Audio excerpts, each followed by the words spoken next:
Maleifua mai Samoa. Maleifua ngalelei au se talia. Tai au manuia New Zealand. Awa uli matangofia le malo tele o Amerika manisi ta whane lalo langi o mafuta mai ai le mamalu o Samoa. Le tai au manino, le tai au tatoa, le tai au matangofia o le asolulu. Aso iwa o aperila lua afe lua lima. Whaafitai tele ile atua i laupule whaasoifua. Wala whai mai le leile nei tai au fou. Whaafitai fo i le soifua tulu i le mamado le atunu ai meise le malosi umawhai o na whaatino ai whaiva matiute. Masani ai le mamalu o Samoa ia so taitasi. Le anganga whaaloalo e whaafeiloa i atua i susunga i au na tatofia le atua i so se whaatapua ai. Mahalo le soifua manuia i le nei tai au fou i atau sunga.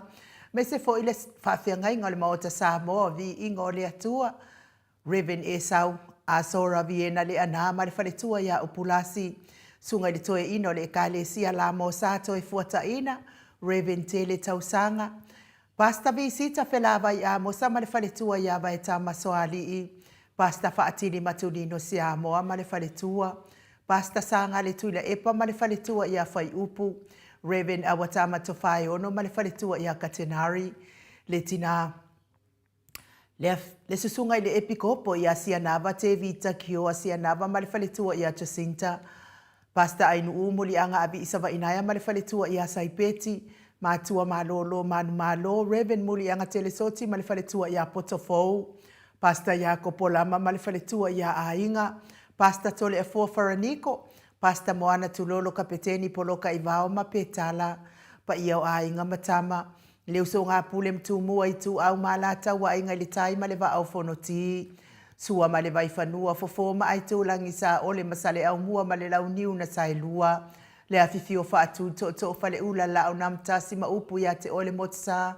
Talo fa lava.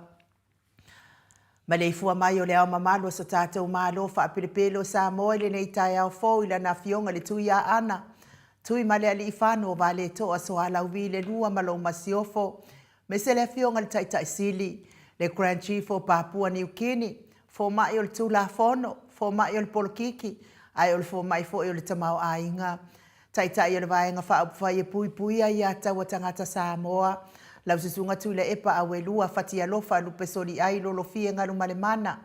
Na yoti ai ono Dr. Sailele madia le ngaoi male falitua ia Chilean good morning. Professor Tofa Manino ai ole fo mai ole tamau ainga. Le fionga le komiti tu maua le ekalesia me totisi. Le faila unga fa maoni o le tala lelei. Faia onga sinia o le tatou University Samoa Professor Dr. Afualo Luangalau. Fa mo tau lua manu wut salele tu tolova amal faletua ia Rosemary. Good morning Rosemary, malo lava tau tu atunu. Le fasala uta le ainga satu mafono, male Maleifua mai le nei tai au fo ila wafionga le sao le ota suatele. Po la wafionga fo ifui maono manuseni tu fele male faletua ia sua Vivian Biffem tu fele. Le superhero tato pokalame le afionga ile ali fai pule ia le ala ile pule rimoni ayafi. Matafeo tu puola fe pule ai tu au pepe le ala il manu ale ala au loto. Ma le faletua ia Sharon, good morning Sharon. Le professor soifua maloloina Dr. Leusa to le fo tu paisa mauta kena seri ma le faletua. Malo lava le tautu atu nuu. Tato sponsor malo si mai Hawaii le afionga ia lilo fotu wa manu. Male faletua ia Pepi Fretten male no foalo. Good morning Pepi. Vui Nicola Wofo male faletua ia Molly male no foalo mai sini au setalia. Good morning Molly. Le susunga ia Felice fiu se ni o tautolo male faletua ia Maria male no foalo mai sini au setalia. Ia malola vale soifua manuia Maria. Fa manuia le atu al pisinisi o lo tautua inais o tatou. Atunu ia me se lango malosi. Se tatou atunu ma le vaenga fa upfai pui ai ata o tangata Samoa. Lau fionga le malu. Ma le faletua ia fafangu le ala misa ma le nofoalo mai me le pone good morning fafangu. Tupa i o le vaililingi mau moa nanu ma Marina ma le nofoalo good morning Marina. Ia fa manuia lava le atu al pisinisi tupa i o le vaililingi. Ia fa manuia fo i le atu ai faiva matiute. Masani ai le nei tai ao. E ale ala fai mai o le au sina so tatou watunu i nei ta mama tina matitua. Meise o tupu mai o Samoa o paanga le maot Samoa vi inga o le atua. I le nei tai au matango fia tu le epa fai ai ma le faletua ia maunga mu good morning. Se umanu matamua faadi ama le tausi ia Sinta lofi pole patu uma Viena. Na nai fa umuina o le ana tu fia ma le faletua ia moananu. Ta lo fatele sia se kola siti katoo. Au lele matapula se umalo fereti funga so vale fa alava au tio enu ese Paula Banks. Fa asu tusa fa e fili. Pepe si itia epa pepe po a mai oi. Me se fo ile tina matua ia le sina le avai good morning le sina. Maria kiau tuala Maria Blakelock ngalu afisau fo i vila one of vi. Ua uleva na uleta ba ayati a o tatou apio fo linga ia fa manuia le atua pe afai o fea ngai mga senga soltino vi. Fa ai ufa mau mo ana e ke loma fo keti sia moa evo ai o faiva Rosalia mo popo Rosalia po a mai o ele tina matua ngase soltino o lo fea ngai ai lo fa atu tatou pokalame nei tai au fei leu telesia Sa nele afoa malo le soifua maua ia te o tautina mātua o tātou pokalame. Taifo i langolang malo si le afionga le taitai sili. Male vaenga wha au whaia pui puia ia taua tangata. Malo le soifua manuia va asili i fiti i fulisia inu e tele ili wha aso o tau mamatau. Me se fo i le fitalenga i angafo pula sa lua tele moas ma le tausi ia Susana. Good morning Susana. Lau fili aro na whaingafa ma le faletua. Le susunga ia to alima leifi pope tuala tama le langi fa pe fo ile faletua ia Julia. Good morning Julia. Te o sa nele tunai ma le faletua ia to o matanga lubao leota. Ma lor soifua manuia teo. Manusina Stefano. Tole afoa. Ma le faletua le fionga ia matai ati o sa fa atonu ni umata ma lor soifua maua le nei tai au fo matai. Se wa muli tuipoloa ma to o a matai o good morning to o a. Fa savadu peunga po ana po e le sa fa ia to fa tasinga to o a pe a. Ia male au malanga mai Samoa ma lole. Fa mau popo ia te o lua tina matua fo ilea ia a ole. Nai tina matua. E ngalo ia te aula to suafa i te to va a mafutanga malosi i Queenselani ia lauftarenga lapa. Kolisi leota ia male tausi ia mai sele mawalunga le tau lau a fono le fionga il faltua le au tustusi ia Brenda Mawingoa. Ia male mawalunga le tau fontanga mafutanga i au ki a Queenselani ia wha malo lava le ngalulue. Malo le loto totoa. Ia e mai sele wha maupopo mo tatou HRPP. Ia koe kikia. Ia koe kikia koe kasi al kausanga. Ia o lea ua mare pelepe. Ia awa toi tasi lava. Po lei atoa fo i tau sanga. Ia a o lea ua la sauni atu mo le whainga pālota. Tai tonu matua i malo losi. Tatou au tamo moe. Ona o le malosi fo i tau lango vi ia lea lii. Fasavalu. Ma le faletua ia whaalongo felila. Ma lor soifua manuia whaalongo felila. Ma soe lolo ane misa ma le faletua ia oli. Good morning oli. Faumuina le alali au ba ma le faletua ia lita. Ma lor soifua manuia lita. Papori i Paulo Ioane ma le tausia a kenese. Papori i poa ma ilo soifua ma lolo ina. Le ifi Ioane tu umatavanga upu atua tavanga ma le faletua ia su nema. Good morning nema. Moe ma lo tani elu tito manua timu ma lor soifua manuia moe. Faletango ai Farani Swan ma feao taito feao. Ia e manatua pea oi tato talsanga. Pupu i fatu e lia tau ili ma Filipina. Mati malanga o ma. Le musu ngā uta Brown Matina. Lolo mataua ma pauli ului ma le faletua ia ngā fosfulu. Pali i tele muangu tuti apuna olo tango ma le faletua. Fati alofa pouvi ma se yuli fale ula fati alofa. Good morning se yuli. Tu ala tau umale lua ale si o mulipola. Silia la e o kene ma le lobby purchase. Good morning Silia la e. Ma tau tia sa ngala apelu se asom Celestina. Tu au pepe Josefa se tema ma koleti. Koleti po a mailo soifua ma lolo ina. Ia to anga vai fo mai mfa fonga mai pe ya Dr. Leusa, Professor Dr. Leusa. Si one haitang tawe tia ta afua su amaroini su apentito RJS. Stevie upati, good morning Stevie. Le lominga ma lor soifua manuia le lominga. Vai tobi Filemoni ma le faletua King Solomona V.T. Smith. Tau whaiula me King ile au pepe lome. Falana i pupu pani pasa wha apoi ma wha afu. Tau finga fui moono ma Diane. Tupa i ole vai lilingi wha asalafa tapua i kuka. Me se fo faletua i a Moana. Good morning Moana.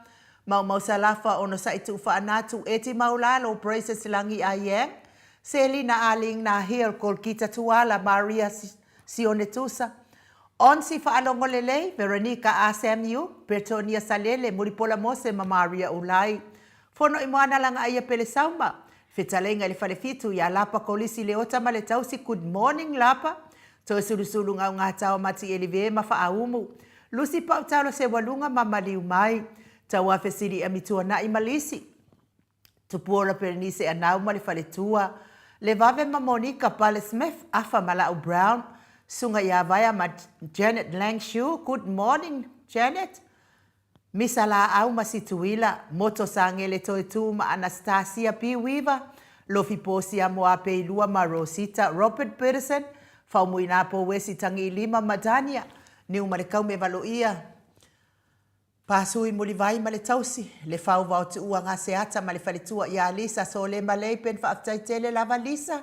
Lea wa tau nu mai tau alua tusi mastoi ina. Joseph Maleifua Matina, ta te o fatia lofa, unasa vaina lepa Kay Charleston Kuka, male faletua, mainu woti, faumuina se fosione ma alapama, Mika Mulipola ma Filomena, good morning Filomena, nganga eolo Tony taleni, male faletua ma alori, so ifua manuia nganga eolo Tony, Papa sama ia ma alori ngā lue li po ana po, tai ton fo ia tau, faisef ma alori longa li nei tai au, fa manuia le atua papa, le au anai mali faletua ia Lina Tiuli, good morning Lina. Tu ule au talili, su a filikari ma uli tabai. Na mula ulu ma le afionga ia taua ale toa pelet pesite tamasone taputoa ia feta. Au mua pita le au tutu manu le leua. Ele tise manu le leua, Luku Jimmy, talia oa pule loto watu ua. Le susunga ia olo manu usini ma le faletua, good morning olo manu. Tuein so o alo tia ma lol so ifua manuia le nei tai au fau. Manuia fo i faiva matiute o le nei yaso. Mai se sia matau e kalesia Katoriko Samoa i ruti hio lau fetalainga le fale fitu. Liu ngatale tau fai le taulangi Ropeti Stewart o le e forma Elisapeta. Ono fia na uma manaia ma le afionga i asula Daisy ma le nofua alo. Tau manu pepe sopo ta fea mali i tonga tuki ma le fale tua ia peka paka tonga tuki manuia le nei aso i lau fionga le sao. Nya e mai se le fetalainga i asa mau le atinga ngai ono soli tamari i timani sa mau mai best. Ia e mai se le tausi a mio lei ma le au lei a manaia ma le ai ngali i good morning manaia. Manuia lava le pisi nisi o lo tautua ina isi o tatou atu nuu wha pele o Samoa. Manuia fo nei aso i ona faiva matiute. Ai o le vi inga le matau au tustusi i lunga o apia fo linga wha apea fo i lunga o le tatou YouTube. Good morning. Ko i kiki a o la mai tatou apia fo linga. Ia ai wha malo lava le tustusi mai ia te o tau uma. Ia me se fo inisi o nei a inga wala wha i mai wha anoanoanga i le nei tai au fo. Ona o le whainga malanga le maliu maleoti wa fia ai fo ina i o tau a inga. Tau ia i le alofa ma le anga le lei o le atua ina ia wha mawhana ina o tau fina ngalo wha vau. Ia maua fo ini o tau fina ngalo le lei. A wale wha foi ina o ia so whainga tā. Wa fia ai fo inisi o nei a inga o se o tātou watu no nei. Le vi inga leo le atua tātou te whelosipi wha atasi ai le nei tae au fau. Wha fo i atu i ate ia le wha manu le wha neetanga. Ona o le wha o popoina pea o le malosi. E mei se o whaitaua o wha i o aso. Le soifua maso mātou wola.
Toe lua sifulu ma le lua minute o Natale o le itu lai valu isini au se talia.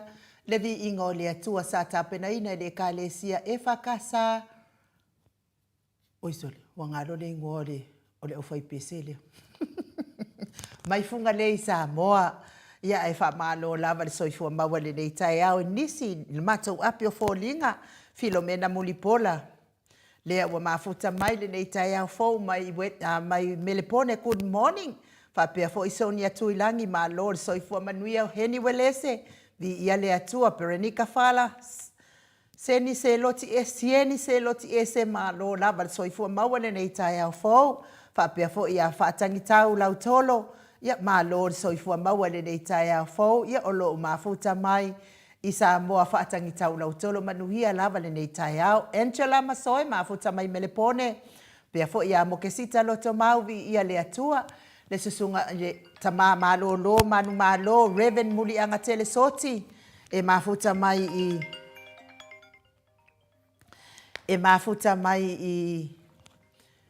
i aukilani New Zealand. Whapea fo i eli tau malo lava le soifua manuia le nei tai au fōu. Ma lor soifua manuia vara le au anai. Ia me se foi le tina ia mane fotua ava nā tano lea foi e mafuta mai le nei tai au fōu. Ma lor soifua manuia mafuta mai la ia mane fotua ava nā tano mai sala i lua. Po apia lua foi isa vai. Ma lor soifua manuia. John KP tole afoa, good morning. Ma lo lava soifua manuia ma futa mai mangele i aukilani. Prices langi a yang. Ma lo soifua manuia ma futa mai i melepone. Prices langi. Ia fa kope mai ka eva. Doreen Misa ma lo lava soifua manuia le nei tai au fōu ma futa mai aukilani New Zealand. Fa apea fo i fa amaten. Tomasi Sanele ma lo lava soifua manuia lo waso.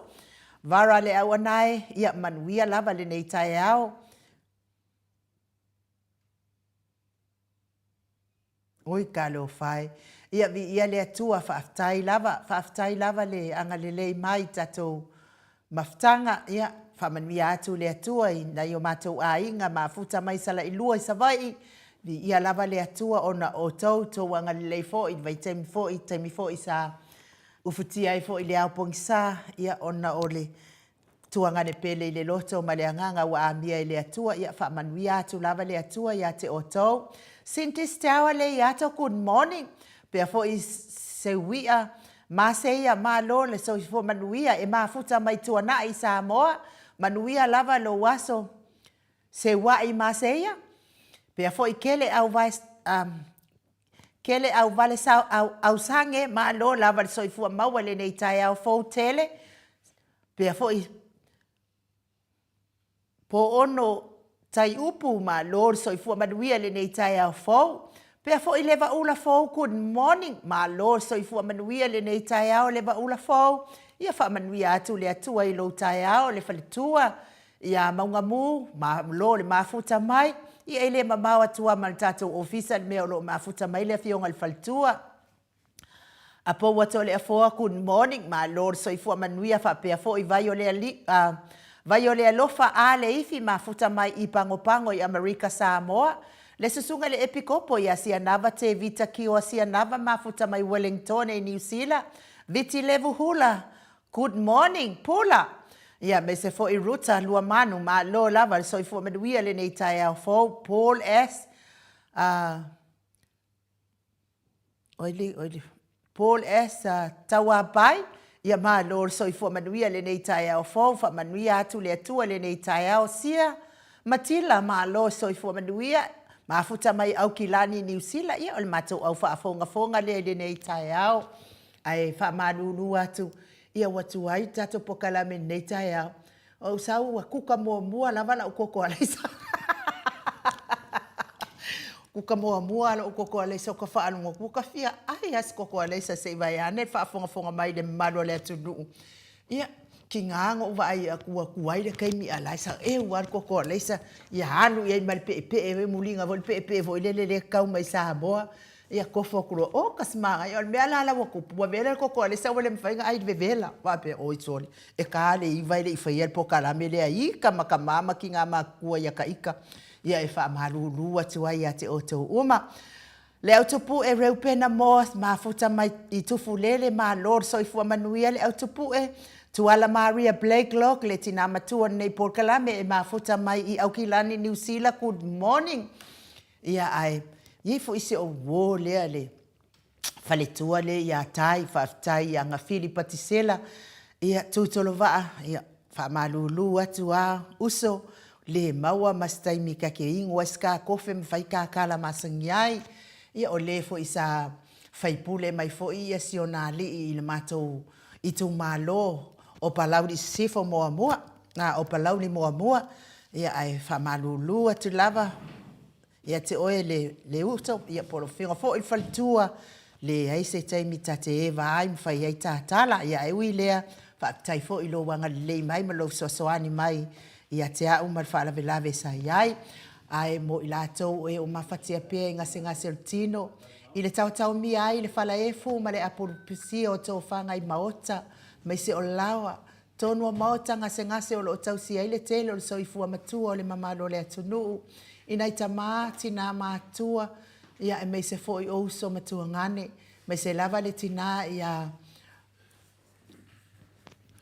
Rosalia mo popo Rosalia mo moli atu lava lo faanga tato pokalame ia te oe taton foi ia ngase ia o ngase ia e fai lava ia e tinga ina te le lava ia fa manu ia atu le atua ia te oe tina mes foi le tina matua ia se o malo foreti funga ia me se lava se o wole la talata mai ia vi ia atonu lava ia se teimi po se aso ia o la atu ia se atu o po a mai o le wo mama ia me se fo io pa angal maut Samoa vi ingo le atua le me se soifua matua le mamalo so tata watu nu ina ita mama tina matatua tawia ina ianga le leile atua ma ia faafua leva le tau soifua ia tau te mafuta i pea mana ia tau whanau mes fo o alo ma whanau ainga wo mai masani ulava ina isna soifua ma le tinga ia aolo oanga le lei pea le atua ia te oto ia whaua ia atu le fia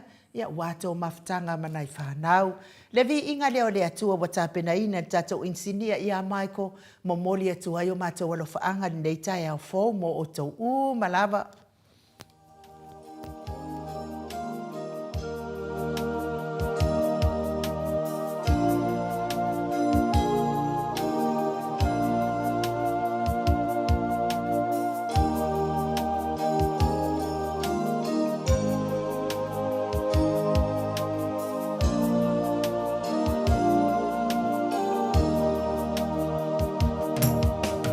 Pena faya so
So se fulu minute ona tale o le itu lai valu I sini au se talia.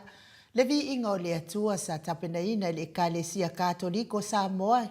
I ruti hio momoli e tua ia lo faanga ili ne itu la o le tai au. Tau mi ai le fala efu ma le apu si o tau whanga. Me se soifua matua o nei tamama tina matua. O pa anga le maota Samoa vi inga o le atua. Ia tau ia ina ianga le leile atua ma whamanuia ia te o tau. I ngase o lo fianga ia I le aso ma le aso. Me se lava le tina matua ia Rosalia mo popo, Rosalia. Lo fatele atu tato pokalame mo oe. Ia whapea fo I le tina ia se umalo foreti funga. Ia manisi o otou. Ia ele fia whailo otou suafa. Ia o lo otou whaafonga fonga mai tono mo ngase mo moli atu alo whaanga mo Samoa. Vi inga o le atua, le whianga iai, ma le soifua matua, ele o se mea whaingo fie. O le tala lava le tuspa ia, ai o te le iloa po ngā whio le tuspa ia lai tu ai, ai sa o le tala lea, e muin, a ova atu loa, ma le fitu se fulu tausanga, e soifua pea, ona o le alofa o le atua, ai soifua ma le tinga, ala le moli atua I pea, lo faanga I tinga, ma mawhatianga, o lo whianga iai, le soifua matua, o pa anga le maota Samoa vi inga o le atua. Lea ua whamalulua tu fo I Reverend Awatama, ta whae ono, ia whapea fo I whaltua ia Katanari, lea tau mwhai mai nei tai au, ia ai ona o lea wa amata tato pokalame, tonu umal tato pokalame na fsota ia tu lea o le fionga tapau whaasina ia to lea foa, moli atu pea lo whaanga o le tato maota Samoa mo o lau susunga le whawhea ngainga, Reverend Awatama te whae ono masio whaltua e le ngalo lava o lua I tātou mawhtanga sa iai o lua isi au nā le atua ese le lei te fia tele ia te o lua ia vi ia le atua ona o lua ma lua langolango le HRPP. Ma lor soifua manuia I lawa fionga I tapa au whaasina tole a foa lawa fionga le tu ia ana ave au malanga tama whaasau o le tu malo le na tu ina tu ia o le tonu mai pea. Le whaululungo le ainga malosi vani fo I lau fitalainga I la ulo le taulau niu. Ia al presidente o le kalesia katoliko Samoa ruti I on malole. So I fua maua nei tai au fauto le afoa. Malo fo le langi manuia le nei tai au matango fia ni u le fo o le tua. Mua no whaatalofa le fio le ngang pa ia le tato maftanga le nei tai au. Paftai Yesu. Le ngang fia na pina le ainu le ngang whaftai. Mo frini yaso whaapopo tato wola. Patia I pele lofa malanga leo le tua. Yaso umalava. E whawhetai he fo ile nganga pa ia le tua le sosoani ma whamanatu I tato. A tato au lia mara le aso fau. Ina tato ilo o fau mo me uma. Whawhawina I tato o le fau o le tua. O le tua e ona le fau. Le whawhawina I tato. Se wana ngala tangata e muso e whawhawna ia ainu. Tangata e muso e whawhawna ia. Ia whawhita ori nā neia. Ilona le mateina o whamanianga le tua. Lewe mai Yesu. Ai whai e te tau tua au I loma tangata. Whapena whai no tau o I loma le tua. A whape tato te whiara whai mai taia uma ma tau Yesu. Ia ma whai le tato maftanga ma le li. Whapena 50 fo Yesu e tau tu tato. Al tangata lai muso e whaafou na langona inu. O te tali tonu. Ia e te tau tato talo mo tangata whapena. Ma a tato talo mo tangata whapena ai li iwa mai. Ia mo fo tato ai whalang. Ma lia la Lese si lese ngan venga I le tau ia. Ma roso I fua. Ia tato tau whai whamalo I le alofa ma le anga le leo le atua le nei tai au fauto le afoa. Pei fo I upo le pese lea sa tato sa momoli ai o tato o lo whaanga I tau mia I le whala efu ma le apo pulsio. Tō whanga o nisi o le mamalo le atunu. Whai te talo. Ai ai me mafatia ai le loto tatalo. Ko angai kakalo tatalo. Ia soasoani mai leo le akanga pa ia o le atua to le foa. Ia ai lava se si o tātou e ato atoa. Se o le whaasosonga i orki a polo i maka aukia. Ai amu ia e la vātia ono sa il whaasosonga orki a polo. Ia o nganga fia oso mai orki a polo o ku aku whaafeko ai ki a polo. Ngakala li ole. Tusa nei te leo savadi polo ina. That's somebody I owe you note for. Tato te au ina ma. Fai mai walo fai mai ka tale ko mahalo mai. Fai le me leo ke fai aku e o ke fai ko ke fai le me leo ke fai. Ia le mena na i. Le mena o to te leo tangata. Mena o to te leo fai fe au ma to te leo dato. E fa tara suare upu. Awo te le mali li wan fio. Ai manu ia le malu tai au to le fo. Tai lava inu mo le vanoa e fa pena foi in fata no se vai ngata ua tatu maftanga ta mama tina ia me se foi na nganga fa manatu ile ta au ma le tai au ia tatu maru fa da nganga le tai au o te toyo folo fa fa to ia to le fio da nganga pa ia le tai au ile Maleifua mai le soifua maua ma le langi maina e ia te o tole alo fatu noa ma le manuia ma le tuoro tatu ta ma a toa ma le li o Yesu Keriso lo tatu o li ma lo tatu faola. Mo martato tusi ta yala tato nei tau mo mele tusi mo mo yo ane no ta pelua fai ta wina le suma le lima ma le suma le ono ma suma le fitu fa mo le anu Awa tau te mana na o le lalolangi po o mea o iai le lalolangi pe a fai e mana o se tasi le lalolangi ele o ia te ia le alofa i le tamaa. Awa o mea uma lava o le lalolangi, o le tu ina nau o le tino, ma le tu ina nau o mata, ma le whaalia lia o le nei o langa, e le mai le tamaa ia, ai mai le lalolangi. E mawai atu fo i le lalolangi, a toa malona tu ina nau, a o le fai le finangalo o le atua, e tu maulea e whaabavau. Whamanuia le atua i le whongaina o lana fionga i le nei tai au. Ua whamama whaina nai lainga mai le whai upo se funma le ono. O le whamaurunga e sau mai le vaai atu i tātou lava. O le anga malu e maua mai le vaai atu i le atua. O le whamaurunga e sau mai le vaai atu ia i tātou lava. A o le anga malu e maua mai i le vaai atu le atua. A wā o mea uma lava o i le larolangi. O le whaamaualunga o le neolanga e le mai le tamaa ai mai le lalolangi. Ia, wato e mai ia le nei fo ia ta iala mo i tātou le nei tai au. E toi whaamasani i tātou ma tātou savavali e pēr. Longo vinga e whapena o na batu pē le aso, male aso, le nganga o le atua. E le ngata le whaamasani ia mausali, mauwaa. Ia malama i tātou savaringa. Wa tumulunga o penga te whailangi i le lama tia ina o mea le lei, nai lo mea e le lei. I lunga o penga te whailangi, i le mea o le mau mea le lei o iai, a wa lama tia, a o mea le lei, o mea le anga ia. E fōringa mai o lo penga te whailangi o se nofuanga ua whaawai nai le tala noa le tangata lava ia te ia lava. Pio i ro e waai ai i vivi inga o le tangata. Aro penga te whailangi e ao ngā e tā lai e tōni tala le lei le atua. Tā lai atu tala lei a Yesu Keriso.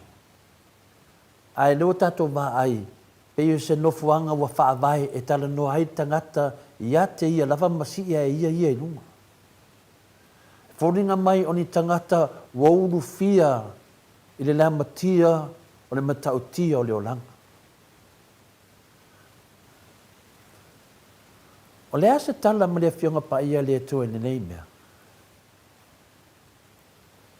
Nei, tātou anga i le fionga pa ia le atua a mai ese tali e whanofo file muina i tātou. E pei on tātou i loa.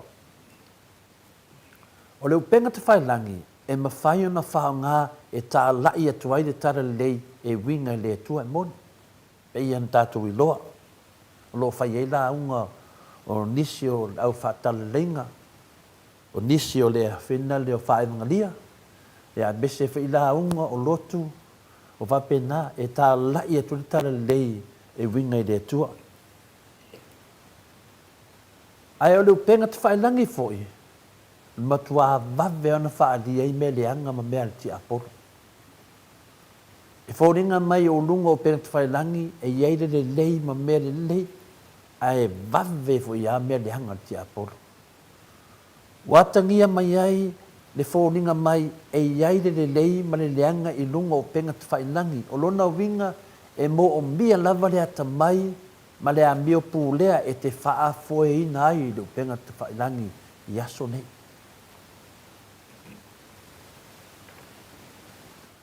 Ua whaapea mai le fionga pa ia le atua.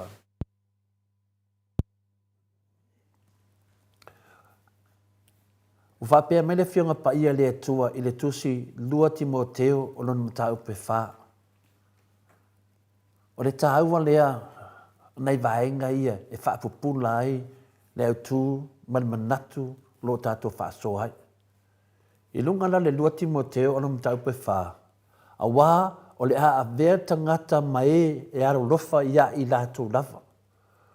O e mana nao i tupe, o e ngungutu, o e whaamaua lunga, o e upuleanga, o le whaalongun tai mātua, o le leai o se o la whaafetai, o le tele le awa mi o le tonu, o le au le aro lofa, o le au le whaamangalo, o le au tau whaaleanga, o le le pūlea o ia lava, o le sawa, o le ino ino i le lei, o le whaalata, o le whaamawalunga, o le fia fia e mea wha fia fia.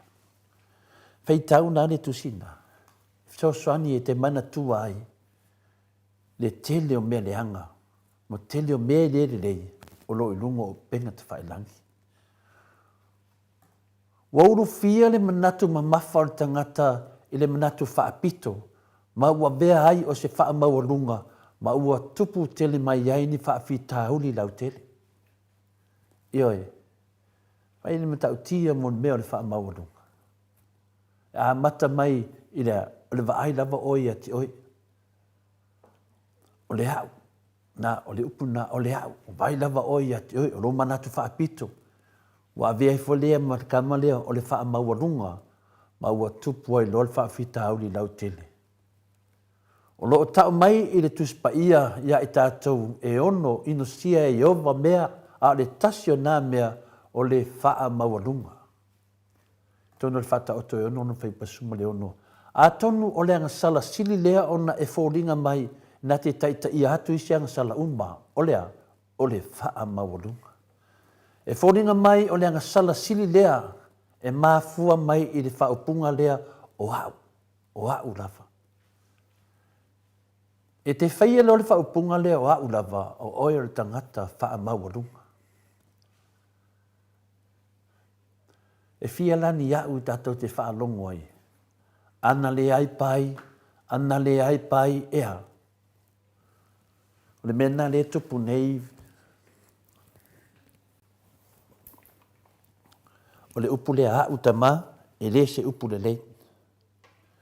Lea la tātou te loa ma tātou wha soa le nei tai au. Ia tātou alo ese ma le upu lea o au lava. O le whaupunga lea o le au lava, o loo o ngā tonu ini tupe se tele lava. E tele na whaanga e tangata ia e tele tupe. Tangata e tele tamau ainga. Tele na rato whaanga hina le upu lea o au lava o le whaamawalunga. A le anga sala lea o le whaamawalunga, na te taita ia atu le tele o anga sala. E le ai lava se tasio i tātou e whaamoe e manu mālo mai te tono le nei upu o hau lava. O le whainga tā ia na e manu mālo mai le upu lea o hau lava. Se i longa lava ua tātou whaato i lalo ina. E whaafean whaato i lalo ina le upu lea o hau lava.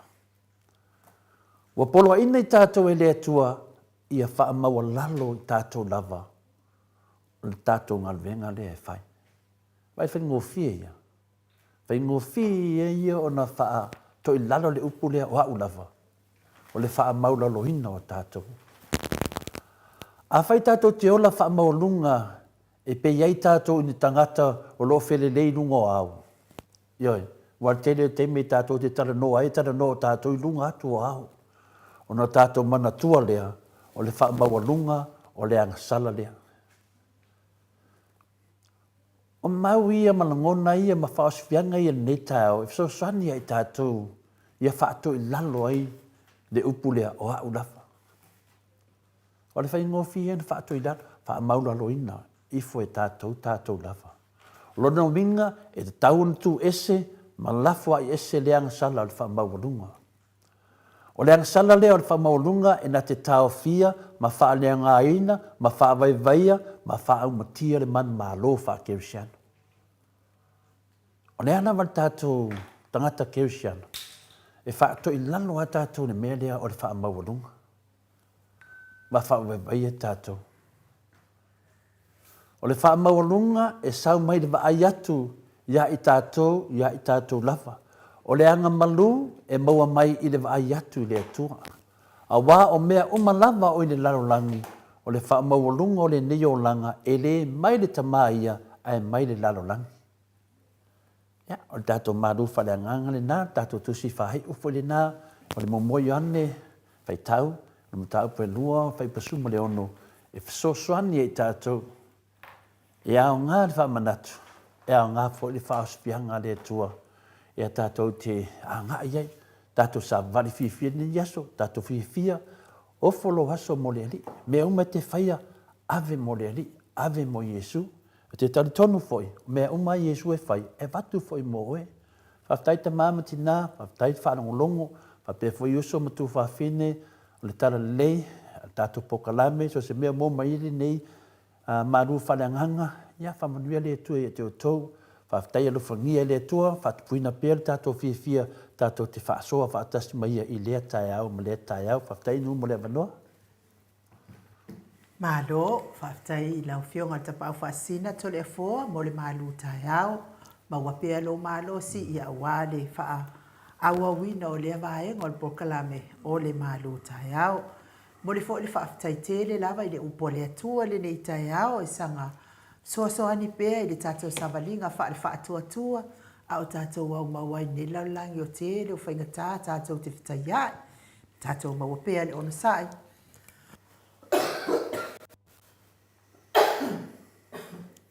Ia ai mai se o le loto mawalalo, tātou te ngaru lue ai ma tātou tau mawhai. Ina ia avea i tātou male au a manisi o le au a inga o le atua i lona malo e whaapavau. Le vi inga le o le atua e wha salani ai la na fionga pa ia e wha ngā soropea le tātou pokalame pe i ona masani ai.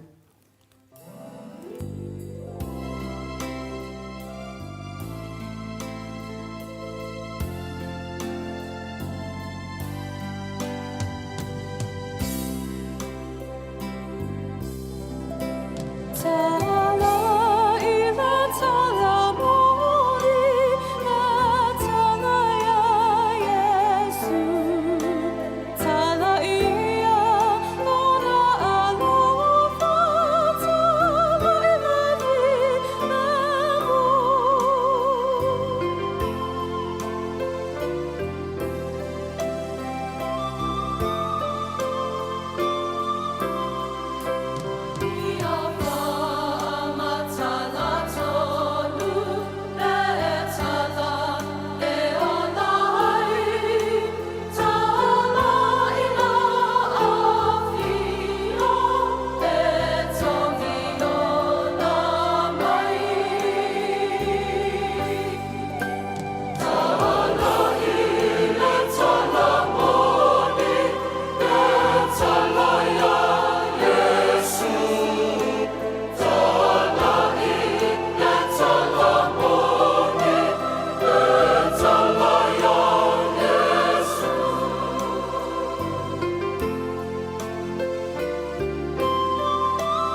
Se fulu male lua minu te ai le tu lai malu I sini au se talia e fia wha leo ina pea le wha popo mai a le sunga I le tamā malo lo manu malo Reverend Muri anga tele soti I le tātou malu tai au o mea le anga uma e mai le ti Apollo a wafo o le ti Apollo e le aise isi mea na sa wai le ti Apollo na sa we wha leanga fasi ma wha umatia I tātou a o Yesu na sau e wha ola I tātou, o le wha mawalunga, o le mafua angale na tulia mai ai satani mai le langi.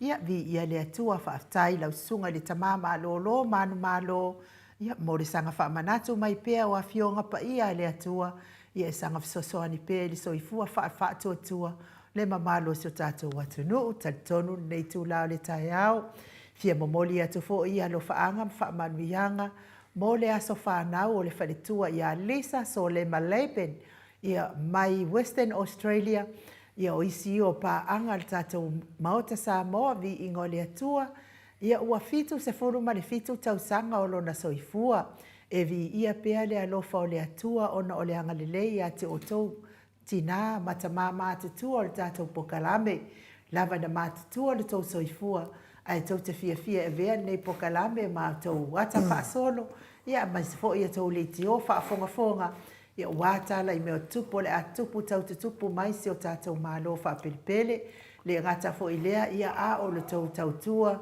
ma le tau lango malo si le tātou vaenga whaupwhai le HRPP e ala atu le maota Samoa vi inga o le atua la tau lango whaamanuia tele le atua ia te oti na matua tātou foi o le stina matua e fusu malo si lunga o api o fōlinga.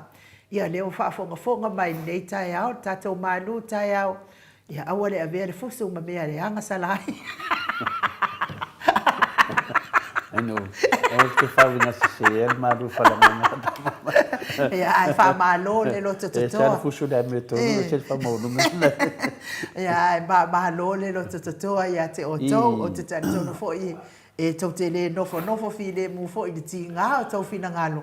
I le tau wawa ai atu lava lea i upu e le mi ngāo ma le mawhauwhau.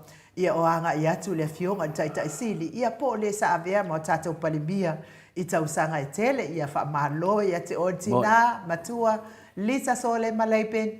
Ia wha manuia te le atua mai Lisa Sole Maleipen. Ia mai le afioanga o awhenga. Ia wha apea fo i ma Vaipuna. Ia ma Mota. Ia mamani aulo au maunei i Western Australia. Ia whamanuia te lele atua i le atoa ina o le fitu se fulu fitu tausanga o lo soifua. Mawani tausanga stele whaopopo i le atua. Ia e au nai pea matautua lo na fina ngalo. Tole foa.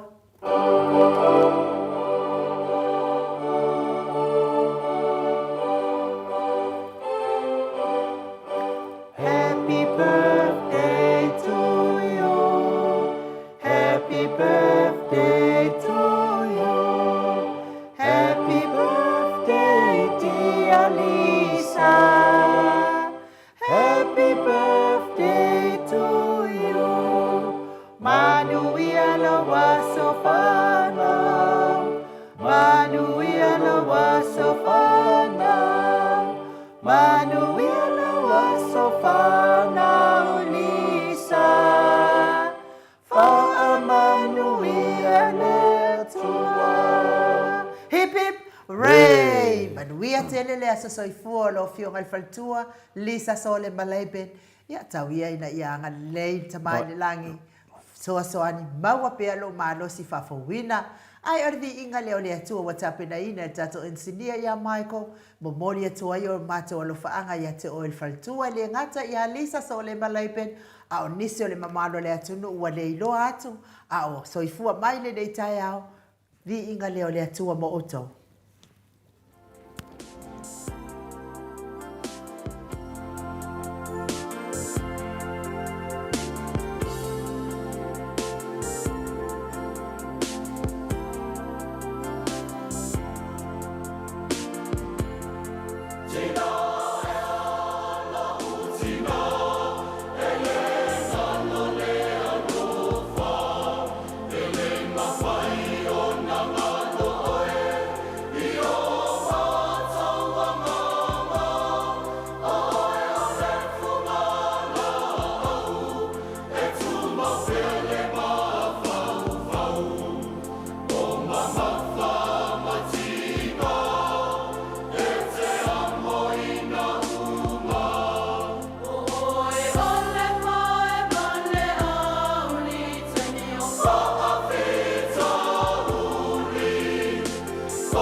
Loas fulu ma le tasi minute ua te ai nei le tu lai valu I sini au se talia.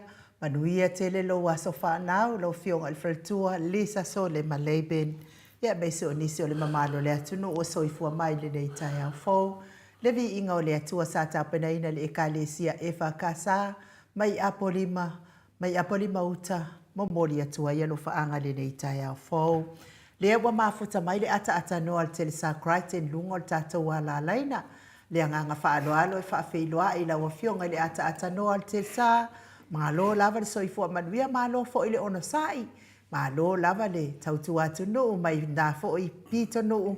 Ia po na fo I malo mai I New Zealand ia olo e alala mpapa awa ia wasa ili ngatonga fitinga ata noa.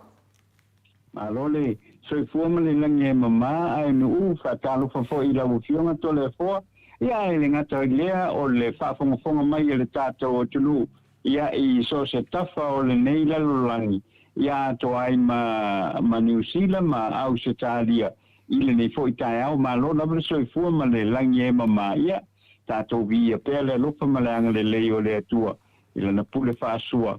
Ia o mawhai ei o na tātou wheiroa I le nei tai au. Ma lo le soifua ma le langi e mama ai nu ma lau fionga tole fo I nei tai au. Ia, tatou tau whai whamalo I le alofa ma le anga le leo le atua ata noa te sa. Ia on mesili ma le tau e wilawa ni tatou lefe va aiai. Ia e a whalongolongo atu lava le malosi mai o losi ufonga o te taritonu foi o lo whapena le mawalunga o le alofa ma le anga le leo le atua. Ia te oe le ata noa te sa. Leva foi aso e au mawai au te aroa. Ia ona o sa ili ngā tonga fiti. Ia wale manui o soifua malolo ina. Ia le atua lea lava I whafonga atu manu stata watunuu. La wafionga tu stala. Ia o loo whapena na ngalilei leo tātou tama I le langi. Whawhelo I fo ia so vale whaalava au lea fo mafuta mai. Mese fo lea fionga. Ia le au pepe Howard Walker. Malo soifua manuia tawai paka. Ia wha manuia atu lea tua ia te oto nisi. Fatu atau mafuta mai lungo tatou wala ata e ata noa te sa. Ia malie lo finangalo se whaatani mai lava I sina minute se lua. Ia e se I tope atu lava ia nai whaasida silanga lea. Ia wau mai tatou wai umalo fo in tatou talanoa. Ia mawha mai atu ai lava ma le tatou au nanga nei tai au. Ai mo I latou e au mau Wellingtone. Latou e au mau Wellingtone.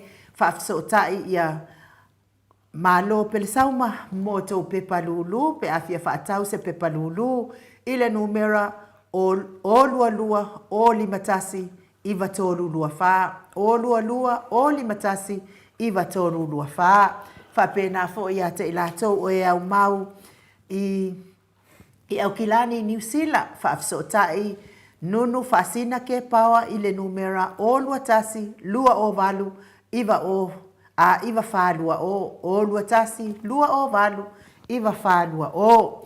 O latou o e mafuta mai I Amerika Samoa, whafsotai ia Margarita Lavasi Smith, ia po pestatia, ia po o vai o le alofa a leifi I le numera, lua fitu lua, tasi fitu o iwa, lua fitu lua, tasi fitu o iwa, ia wani a tō pepa lulu pe a whai.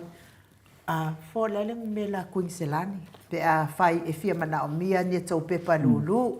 Ai mo le HRPP Melpone supporters mafutanga whaavai. Ia o le a faia le tau whanotanga.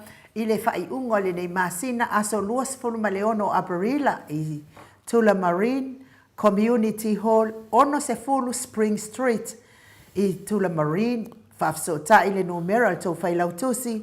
O wha o ono lima tasi lima fitu iwa fitu. O wha o ono lima tasi lima fitu iwa fitu. O le wha sina silanga lea. Mai le mafutanga HRPP Melbourne supporters.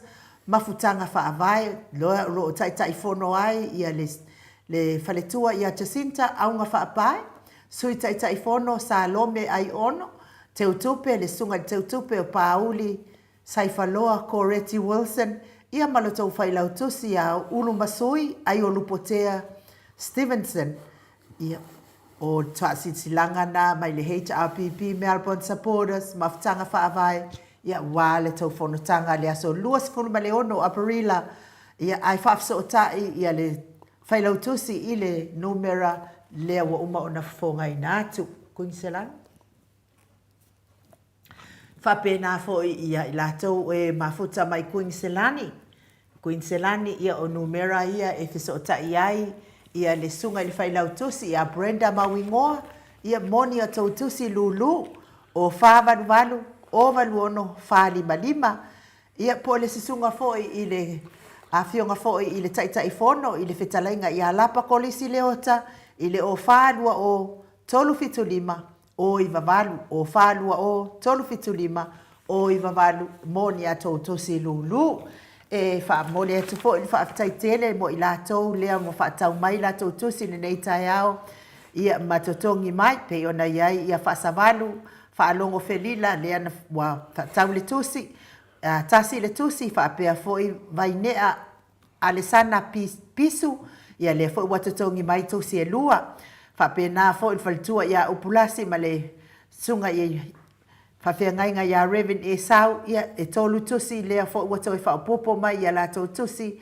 ia lea fo i tāpena mo le malanga lona wha le tātou waalele ia lea watongi mai tusi e tolu. Pea fo i le lua tusi a matai a pelu se asa o mai Queenslandi. 5 tusi au mua pita le au tutu. 5 tusi e Felice se ni o tautolo ma whalitua ia Maria lea wa uma na tutongi mai ia lea fo i wato i whaatapena la ua mole whainga malanga lona wha aftai lava lang malo si mai lau sunga Felice wha pea fo isi o whalitua ia Maria. Se fulu tusi a lilo mai ava fo tua manu ia mani whalitua ia Baby Fretten lea wa uma na tongi mai. E tolu tusi a langi a yang lea sa wala au mai ai. Wha pena fo ina tolu tusi a vautu ua mani whalitua ia Lisa so le Maleipe mai Western Australia lea wa uma na tongi mai. Se fulu tusi a pasta sa ngale tu ila epa mani whalitua ia whai upu wha aftai pasta. Wha pea fo ile lua tusi mai MS North Shore New Zealand lewa uma na tutongi mai au kilani.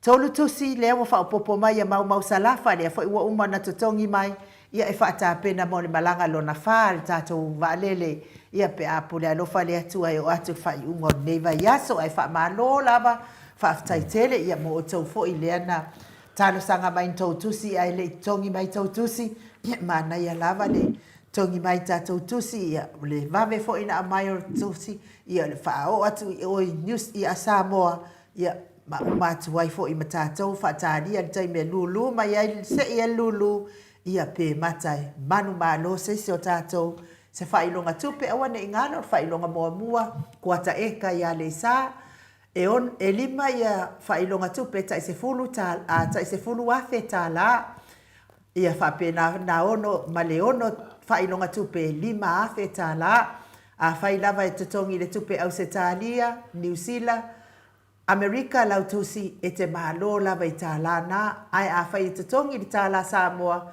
e te manu malo lava i tā la Samoa malo whaaloalo whaaftai. Anu, mana le whatutaria tanoa, whina leo le sitwe siaki fo lava ia revena e sauma pulasi wha mole. A le whatua o manei, la wana whonga atu o le waalo na wha, o le wha ai lea na malanga o remen e sau. Ia mali whaletua ia au pulasi lea wa umana tongi mai tusi e tolu. Ia e tolu e anu ia au pulasi, ia mali tolu o le tuangane o pulasi. Lea wa uma o na wha asoa, lea wa umana tufa. Ai whaaftai lava le na tongi uma mai e le whaletua ia au pulasi tole e foa le 5 selau. Ia lea la wanu ia la tusi e tolu. Ia le si tusi o lon tuangane lea ingono ia le suafa ia nei le mala matu da wa o le sa vai ia au fa longo finale ia u no fisi da tula ia le lo fionga ma lo so fu ata tanote sa ia papela foi ona ta tu to foi fa mal vola vai ni ta o le me nei ata tanote sa i le lu fa mal le yo le tu Via pere lo fo lang le tu tato filo ai foi ni kaya ma lo la vol fo ngai lau fionga i nu ile tu lang fo le to mo finga fo yo Samoa fo ino fo yo le lu te na lo tu ya le HRPP malosi ile ne fuita ya tato tato sia ia o ya fiki se laki Io le tato filo ai fo fia ile ya ai che si la fia oi ata no. Ke si la fia oi ata no, ngo fa kuia ko le fo. E fai ya o ke kango e soka kusi ma ku ese a pe pa. Fa kuia ata ya te le fo. Ke fia malo ai se fulu afe. Fai o ke le fia malo se fangua. Fai mai e tala ata le fo. Ai alu vale. E ke le a ku pe ma o fangua ngai lo se fulu afe ngai.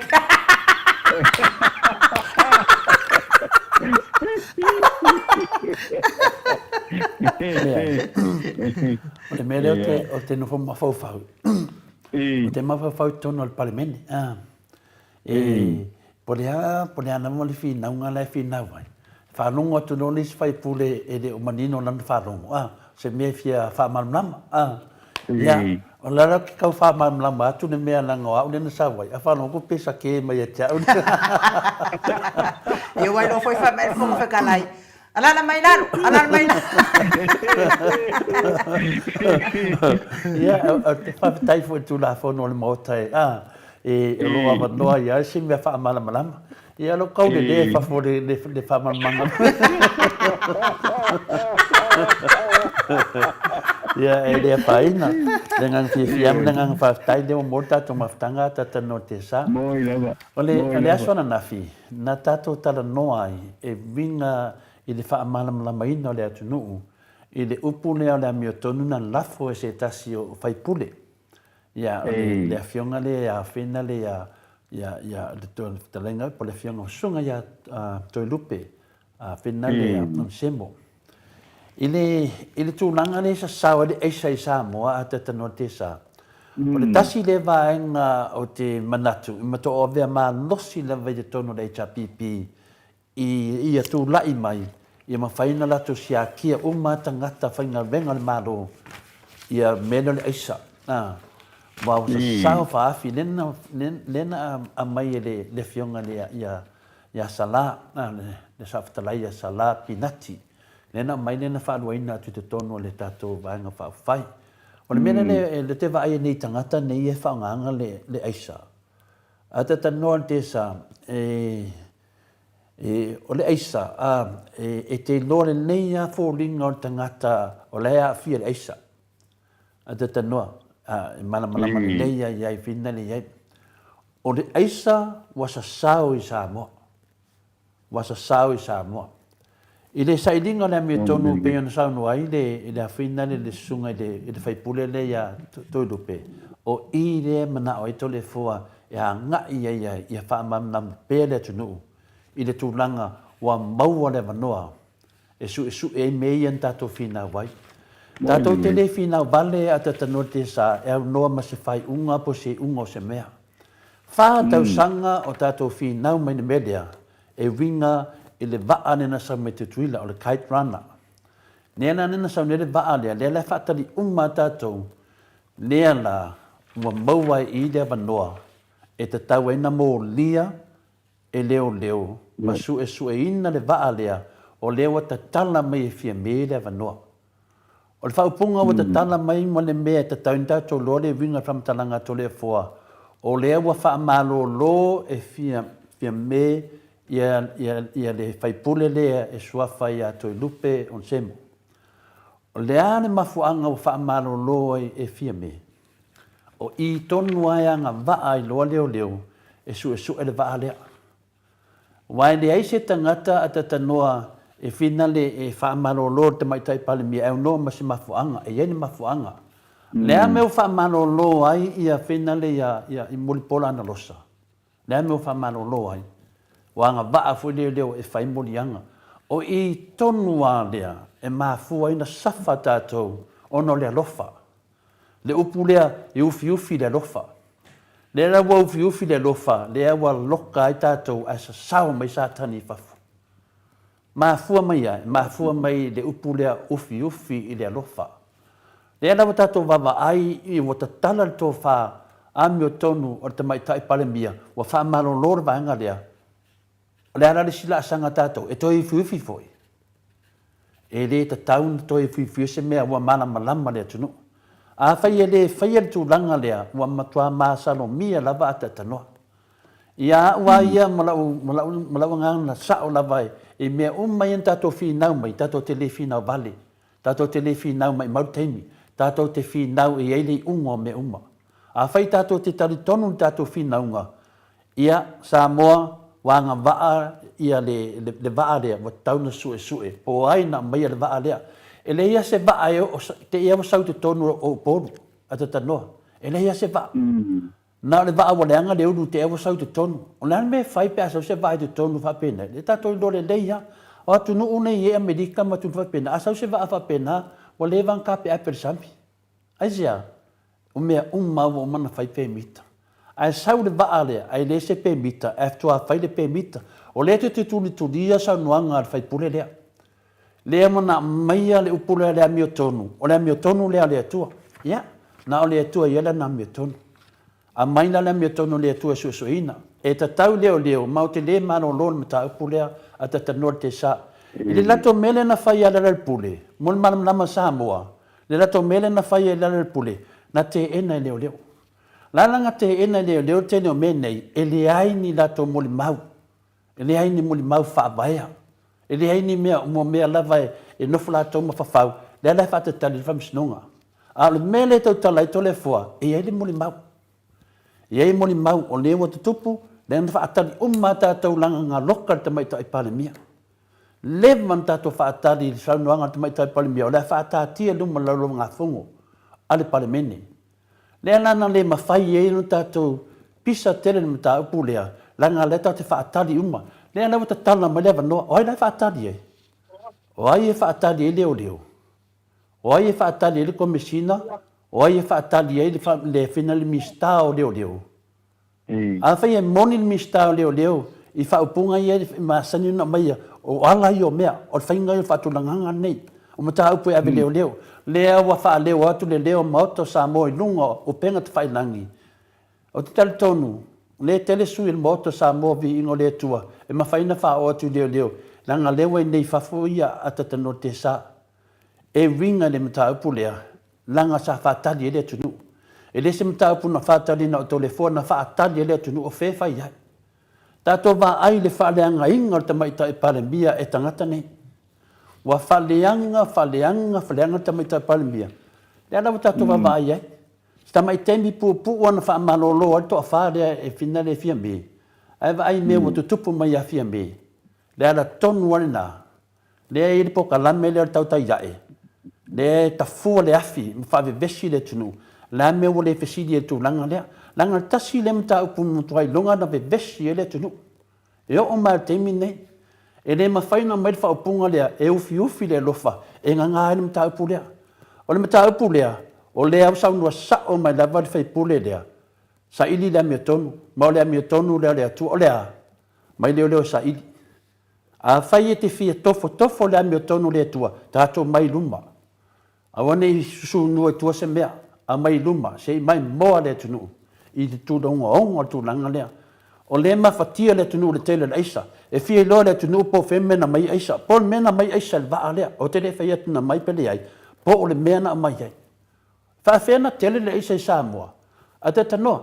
E tu lau lava o le manuanga o le mea mawhai o na toto i Samoa. Ia e le fsilingia o le manuanga a le aisa. E le mawhaina whai Samoa. O whe mena mai e mene whai e mene. Nea la fisili tātou o le waa o lunga o le awhina o le waalele. Nana le mele tātou wawai te mine, lewa maua. Nana le maua mele i aso i nā teimi, sa le whia le skena fuina le matulanga le sei nei. O lea nao te taru sanga tua uia malo wawa malo whalo alo. Nanga lewa lote me le whai pulera le upule ame o tono le atua. E le mai ato le fua. Langa e loke lo isosi le ame o tono le atua ai le masalo mia. Ya, o lo wha maro lo e fia mei. Nana wha maro lo fia me o lea mea tono lea tua pele ai. Mea tono ana lea te inga ngā tai au lea. Ina mata upu lea atatano te sa ma whao lava whai me so saunuanga e te le i tuwa tatu pokalami. ma no ko pa pai sa no to le po me pa como po i ta to tu ni ta ya la ma nei ya ta so ai me ta upu pa pe nei ya ni se la ya sa no mo pe ya de pai pude de o le tu ma no le ta le pe ngai il me de sa no ye e sa mo ia ke loa kua maka kua ka de ka kombo i me e a foi lo sa ngo ia foi tudo de o ai la ka kom i ka ka ni ale ka ko ke loa de fa mau era maka ko te loa la foi ia na loa foi sa ma mulu ese male a foi ma fa ma vai ese male fa ka para fa ma vai no foi le male me ele fiona ho ile ku le pa ia ile mkanga venga le sa fa inga venga ya wa ya to le fo kalu ma ya nga ka ke le o ko agree ya isanga ia me ka e kala ngoa wa ka kasi ale sau o kama umala ia foi vai ange foi ia fa fonga mai ka ko ni ka kama wa fianga umai o me le ki sa ngo ye ole aisa wa fianga umai e foi e mawai i vai ngare ngo mai le kau mai ia la ko polinga ho le kau fa file mu ile ku mu kala le sa kala le kong inga i fa pe ka se le yes kamalenga na sofa fa ali na maka pula ka ko ke nei lo ole mako ile kali ko wingo ka kai i ko finga le wa ko fi e malo ma ya waya as ole ka ka fo le ole tanga pa nota ale Samoa ya waya mai mo forken mai mau walken la u fanulongo ku ye i kala ye fai wa le ka ko ki lo uma va ya foi le ka yo kala e pero uma kala le fai e uma kala ni e fai le mo fio ko to le fo i ni ka ya ku sai male masango nga ye e ko masango ye fai pudere le fa muy male fa mau o le ka penga i pena sa no le komisino leo o le wa ia la tu fofonga nga ia tu mo tamu fainga ia am faia na batu le media leo le tau ya e Samoa e batu e mo le faia mo dianga ona le afianga leo tamai tai pane bia ma le tua inga o leo o mena o tua inga le fa vaia ma tua inga le fa vaia le ala na sa fangai tola le ala na sa fangai de melen sa no kom sino leo e fine tu se mo se fuanga langa na wa afia le tai tai o le tunu wa afia le mai tai pale bio Samoa ini tua inga le fa vaia ia mani tua inga le fa vaia na fai leo le ala e taula mu ai de pokalame le tau tai ai le pokalame la dia o le lato mea la vai fai o le mai e fa longo le moto Samoa vi inga le tua o na mai lo mea e tama fai fina le e fa valea ile tunu ni mea le fina wita to le mea tona fai wa o le mea wa amata malama le tunu tato woi fina ngwa o le ana lato fai ane mea le fatau sanga o le fa valea ma le pepelo le tunu o lato lava mafofonga ai le sa mabadi tu la fono o le ala wa tangia mai e le lo tato mai fai unga wa e le umana malo le nei e le uma fo tato fina ngwa le fai nei wa ma le per fasa wa ma le per vanga fai o le fasa leo tato va ai wa lua va en le tua fie me ma le tua laudi leo fai tau fa vale fo le laudi le fa temi nei e fo ringa mai wa ngai uma le anga ia fie me ma to spun ma le lima le ai la fie io o me moni a Samoa o la tona la to fai tonu fa tasin fie me e le fa tau sanga o la to amanga tau fa tasin ma fie me le ala wa mai nei li liu mai fa pe mai o le milion o la to al peso o pawa fie me ma olo le mena le tupu nei tangata nei ia mana malama tato mta o Samoa ia wa mana malama le tunu langa le no foi tangata au tato ia fafo le e taula mo le pokalame le o tau tai ai le mafu ai loa ona mai leo ma ta pata tanoa se au wala. Langa lewa whai tu inga le whawaea. Leo puna tua inga le whawaea e le ni mori mau. Lea lawa lato mai lato mori mau te mai tai leo o lise lewa awe whamisnonga. Lea la ta tia le mtau bu whapena. E o te le son tana noa tele langa e te leo mau le lau konga whamakala e lunga le ea. E vinga te mai tai lea. Ai le mawhaina o whamatalaina, nanga lei lunga le whamisnonga. Pei whaina o whai atu le matanga, na o whai atu le matanga. Lo te loan tangata na maliu e tu au. Le whai mai lato, le me te le alu e tau Samoa. Alo e luma le whamisnonga. Le me la ka uki au kou, lo ave luma leo leo whamisnonga. Le me la lea le whai atu nei, ai ni tō mbau, o lai avi o. Le la wala tō whai neri tala lea i whina le la wanga i mene lato tau wha leanga le whai nei. Wata wanga i mene i da whionga i le fonga fita lai wha au liori le HRPP, le sunga ya whina le ya loafu. Le ana wa mai nei whai mai lato tala mato e mai eli me whina sa tupu. O mea ia, mea nā tau tau wha leanga. O ne ana sa o nā mea o mea a inga le rumar whamisnonga. A leo whai le tangata nei e wha leanga ai de nei a inga.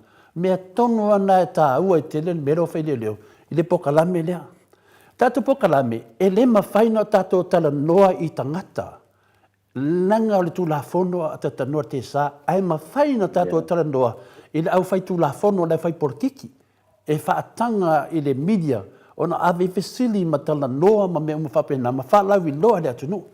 I tangata nei, mua lako lo kea tamali anga o tangata o hainga, taito tasi ese man mamata upu.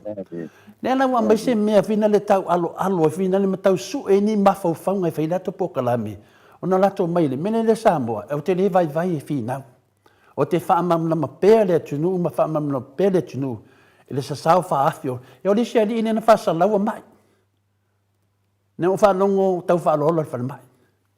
Ono lea, ono le tamau nunga.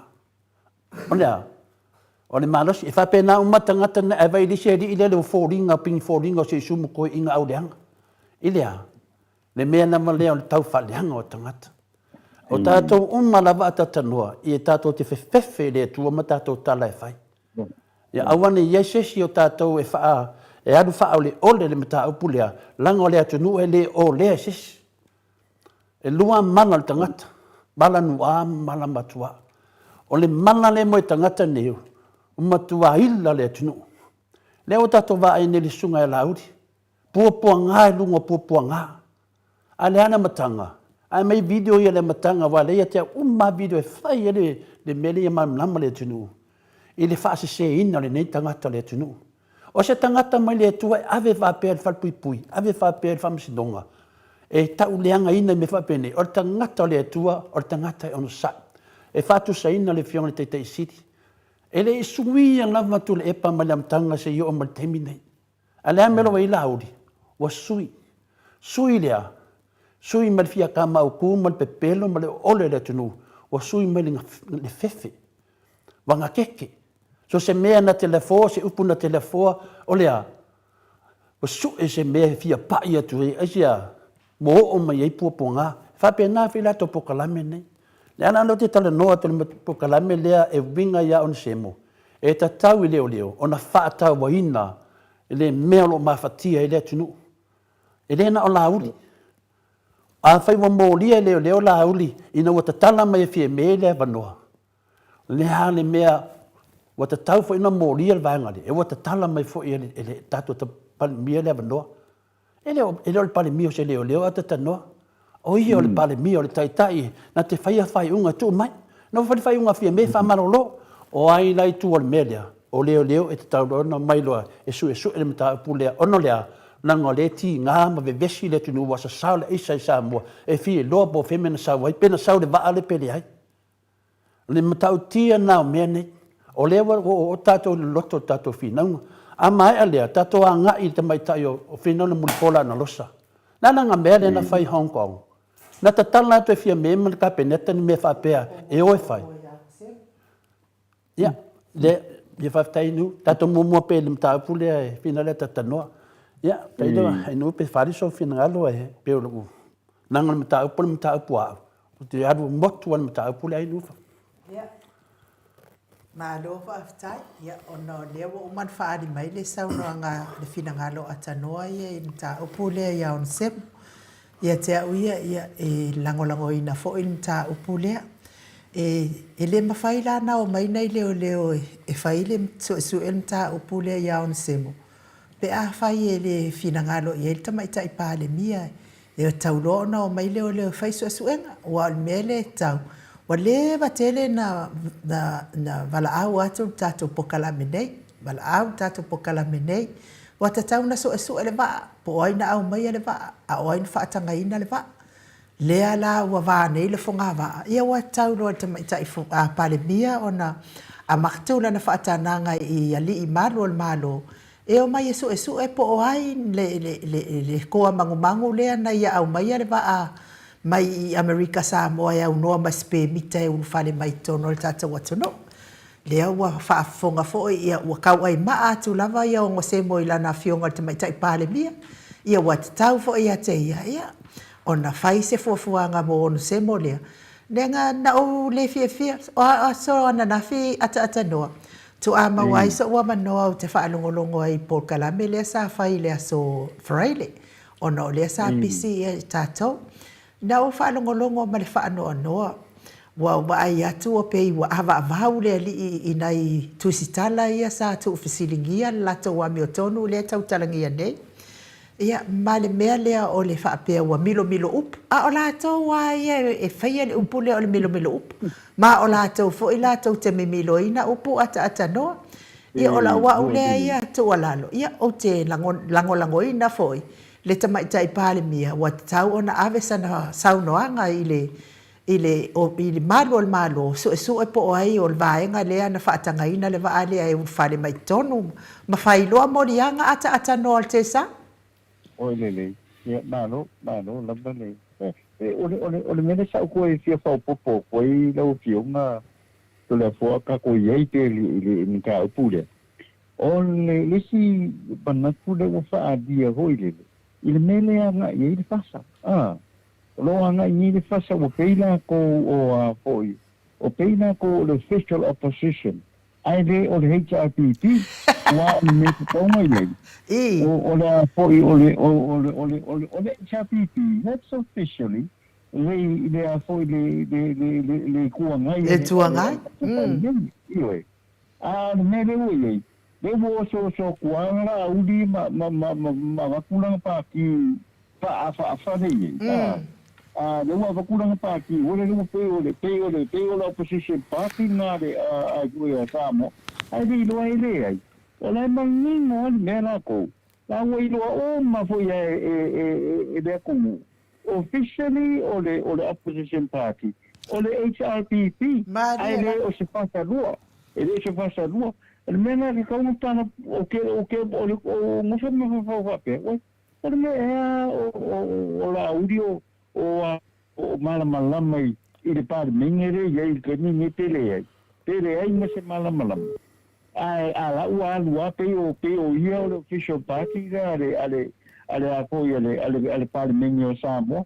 ai le ese ma ko se ai le mele le ka ko umaya o ka fa vale o ka fa vale fo ile si mele ka ko ia I par mingere ka ko o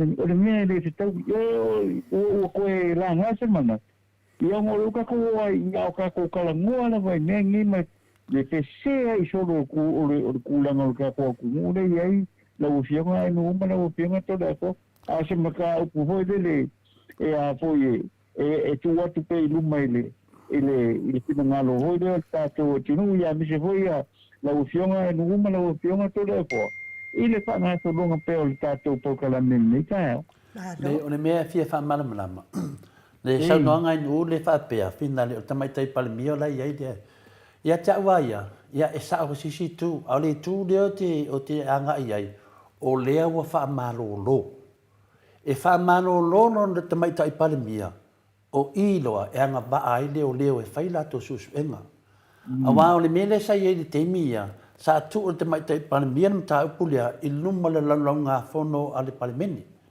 luma le palemene e tala noa se temi lea la wale e tala no ina le mta upulia lea ia winga ia la uli ma le vahanga o mai elen tato a lea la ua whaatatia luma le lalonga fono ale palemene Peta iane, walu lava na mata upu. Sa tato I ia lava mawhaitio ia fia me.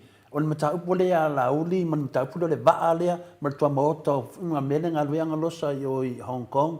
Sa tato I ia mai a fia me mata upu na. O lea lava I lunga penga lea man maule tinu. Wa sau le tali. Wa le tali mai fia me le a wala fina. A wa tali mai fia me. Wa faa malo lo na mata mai a la uli. A watu ai mana waenga ye fa noa pata mai tai pale mia I anga ia mo tai sao le ana wa fa amano lo mai loa ele to fa mai fie me leo e watu fa tuanga ele ai o le wa vanoa le wa vanoa ana va pe mai nei da le vanoa to le fo sa la fa mo dianga e ma fa na ola lo fa lo mo dianga o le o ia fa mo dianga o leo e fa mo dianga no vinga la e a ngata to fa soa e mafua ona tana noa to le fo mta pula langa lewa loke e le fai pule lea le ami tonu le tua lo kenga na le ami tonu le tua lewa sa fanga I lo tato anga ia tulo Ko sa lai o le tūlanga le wa tala noa mai e fai pule le ata noa. Te la wa tala noa mai e pupuni lana ngā luenga le anga le sa fai a vea ia ma minsta. Le wa amatana na tau ai maa mai le a fionga ta mai tai pale mia. Ia ai mai se fo il fafonga anga le malo le atunu. Ia wa le wala ta mai fai ngā palota. Ia a le mea sili mataua. Ia o tātou tala noa ina pea o mea se advaenga le ata noa. Ia e sanga whangwhangu atu ai pea i fafonga anga se tātou atunu o Samoa. A wane I toi whaanua whesasi I palota. A wane I toi whaia mea se ia ata noa. Se tau wha umatu alfa mtalanga le ata tanoa o te whatu lou la manu maru le tunu ata tanoa. E o te le tu mamai nana mta upu lea. Aisea, o le upu le na whai mai e on se mo I tono le o le whata tanoanga lea. Sa mantua o la ngona ala o mawhatia ai. O le upu le whaapea mai. Ana sesio mātou. Ana sesio mātou. Le na tupu o le melea. Wa pale mia tu le epa. Ele whaia le whamasnonga, a lewa mai lana whamatalanga I lumo le tunu. E leo la tau. Ale le whaia whamasnonga. O le nana, I a tātou lone nei, mo tangata whape nei, leana I le pisinisi, leana a veifo le 2 milionga ale malo. Nenda to a mata me alfi naunga le a. E le pisinisi lea se tasio tamaitai o iau na maa. E nei ona alo e ono pisinisi lea. Le sa whainga renga me le ri lea. Le na anu le 2 milionga tāna lea tunu. Le na le muli mai inu ue laku o Samoa le ma se me ola. Le na te fo I tuola whamatalanga I talo no ina le amia tonu. Amai no le amia tonu. Le whanongo longo I leo. Amai le amia tonu sue. Wau te le mano lone mata upu lea. A whaimei I leo te latu e whaini molianga o te anu e whaini molianga. Ono lea. O le mata upu mo Samoa uma. O le mata upu fina le wa vevesi le tunu wa sasao le eisa I Samoa. Le fie loa to le fua po femena a wala mai le eisa. Te mi leo ministari. E le kauntaina le na ratu Samoa. Kauntaina lea. Le na whaate e fo se tasio sui tono le o fina le reo piso kiuke. O le kauntaina a watua avelo I tua. Le la tato wawa ai. E le tangata le moa tala o le mofa mamaunga ma le moa tato ofisa. E le tangata na anu o whaangare fua o Samoa. Le na tatu whaanongo umma I nā mea umma. O mea umma nei, o le ewa tala noa lea mea tono lea tua. Au mai. Au mai. O le mea umma ia te whaatali ei. E umma na whaavai o mea tau tala I tole fua. O ki le popole po atala tangata. E pau le mea o te popole ai. O te whewhe lea tua.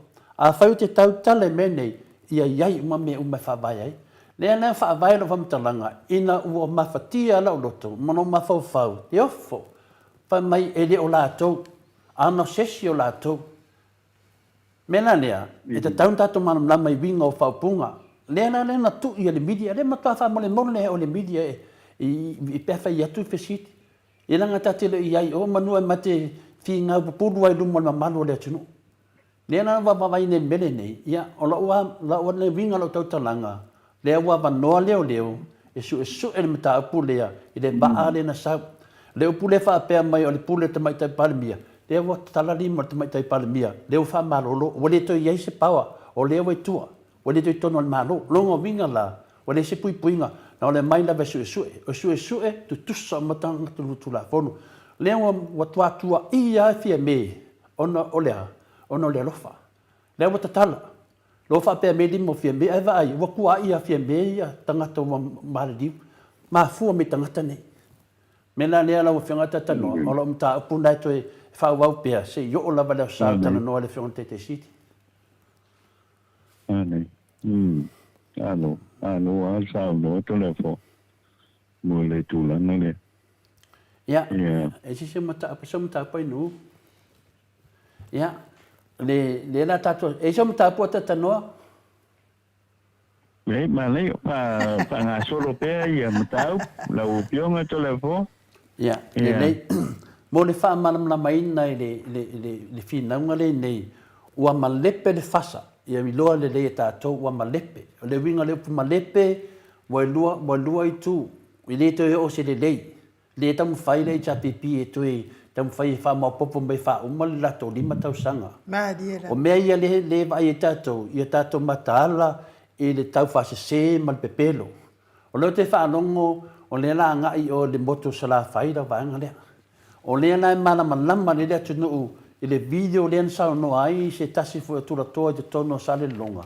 le na mto manino le lei for langa la o le si dinta wa le ta o video ye ta pu e mo umma ya me ni o pepelo tangata nei o te tali tonu wala bata pena le moto sala fai wala bata pena fio anga mai tu malo wala bata pena i le tu langa lea i le fa tali mai o tangata nei Yoi, le ala te manatu. Ia, le ala wa i funga le kako le roa le laki.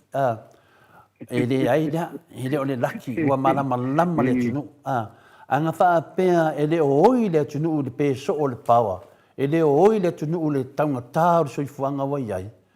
Se manu e e upuna kako e moa se laki. En mene, tau wha anongo mai lo la patai atu o le moto sa movi inga le tua. E le se laki.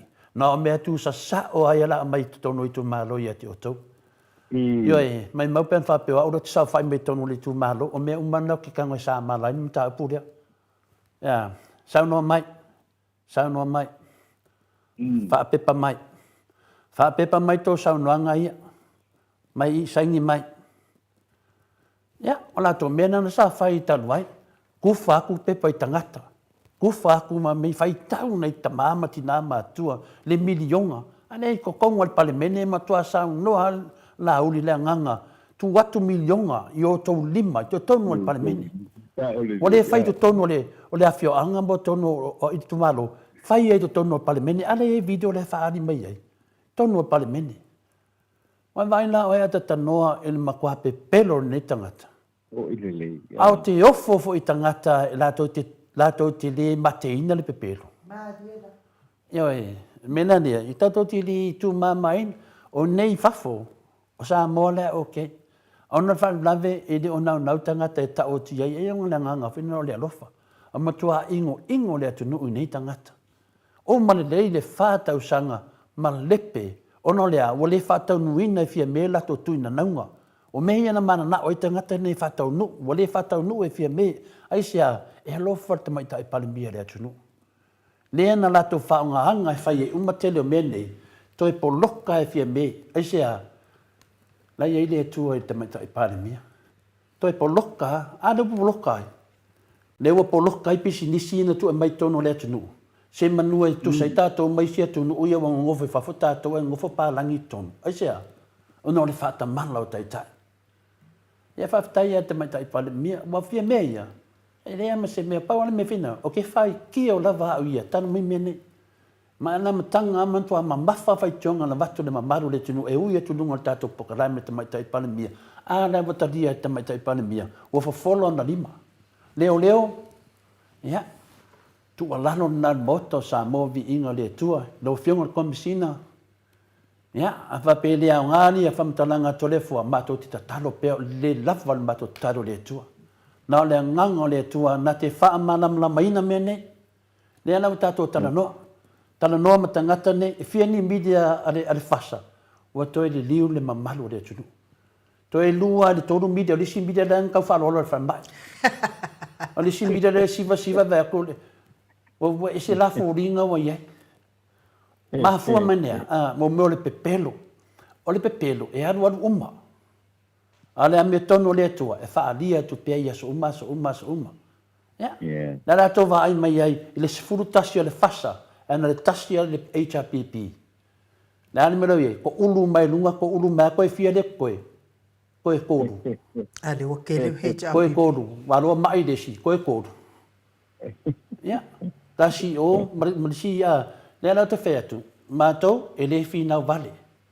Mato te fi na va tasi mai atu. Ya. Sau adunga sumarkasi pa o malaro se fulu o somo leiva le mau tonu temi na fai sa nuanga ala vanga le lungo peng te fai langi lungo la to polo kalami o matou ne watu fatasi mateo e kapere maoto Samoa vi ingo le tua matou ia na fai mele ai tu sele ngo laudi ku sele ngo laudi tu sele vanga le ai an mesidi la sona na o ka ngoi tan fak mai tan lo de video dia la sona ta uma maswa fa le wodi ia o isi wodi o pepe le lopo feo kia le lopo feo iai. Iai. O mea wa ya, leo te vai nei. Koe kasi le New Zealand. Ma le tau whatever lua. Ya. Ma le kasi le o i Queensland. Ia ma le kasi le wa mai Amerika. Longo minga koe kōkoro. Nea la au pe ai fōringa i o te whamatala atu. Tō te fiu, tō te ata ma whaitau winga tau whaasese. Siri ai. Se nga o tangata whina le ia le koe amu ia te oto. Whapea la whaatatari pola te me awe tangata ni Samoa. Ia, atatanoa. Pari me so whina ngaro ngarei toi ni ulu lo vea teimi. Malo, a foi ia. Malo a whakai sau noa to le koa whankopo ile. E mamalu o tamama kina mātua ma le laukele o le tāte o tunu o lo whanalongo mai. Me fo i tu la o le tae au. I le tūlanga lava, ka whaila wai lau tau fi tūlanga na tole po o whapena na tau mo whaipea i le whamamla maina. Ia o mea umalawo ki tupu, foi dei tonu tātou tunu.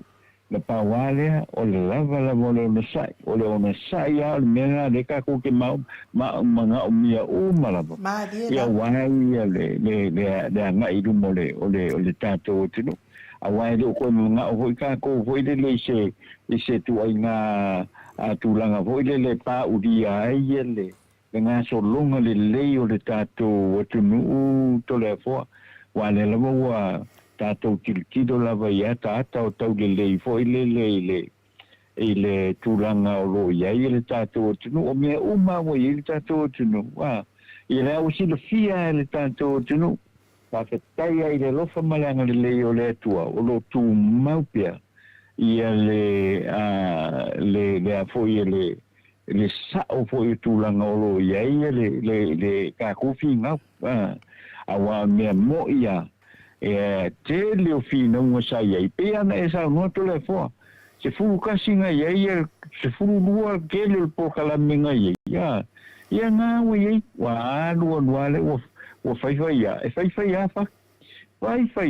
kia le ia manga le o menga de kaki o menga po le e po vi ai le lo famalanga le o le tua ile tausinga ale tua e fa mo me uma ile li foi le meta tu te fai na fa mo ile tua ina ia feso so ni mai ile martele sa il tato tu e o lewo mai lewo ko kikia mai le ko kikia ho mai ai le lima tau sanga le nei fa ya lo ka ko va ai le tu langa le ro pa o fa dia pe le tua ia va nga le umalawa ia wa ia ke si le fia o ata no te sa ia wo la ve fa o e sa no sa o fa longo ma le fa no ai sa no nga la u li sa fa ilan po kala me le las foraile ia fa pe lan fa metalanga o sa ia tu o le mamalo le atu no a o le ia to se fan tau sanga pa se lima en tau sanga talu na la tau tula i mai I le tūlanga la lea o le peso o le tatou e le tise. O lea wala tau tua ia le wha le tonu mai le amatanga o le mai i le vaitaimi a o tūla i mai le HRPP. A lasa iai. Lasa iai ia, lasa sao wha iai to tonu. Wha peala na saunoanga mai le lua festival ma le ono o le mea lea na le lua tau sanga na o tūla iai le minista ai o wha mawai. Ata noa.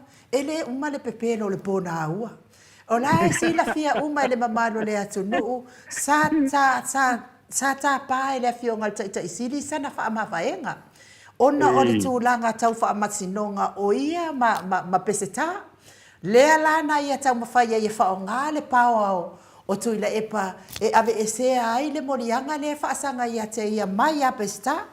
Ia ai muso tuila epa e wha o ngā se sena na o le ala wha tāpalo le tuila epa o sana wha mawaienga. Lea lana wha mawai ai. O wa ana le wha mawai e wha malolo fo i tuila epa pe o le mea le ana tāpā ai ele a fionga i le tamaitai pale mia sana wha mawaienga. Ai muso. Wha malolo. Ia le mo whai mai lana saunoa ngai luma le mamanu o le atu nuu.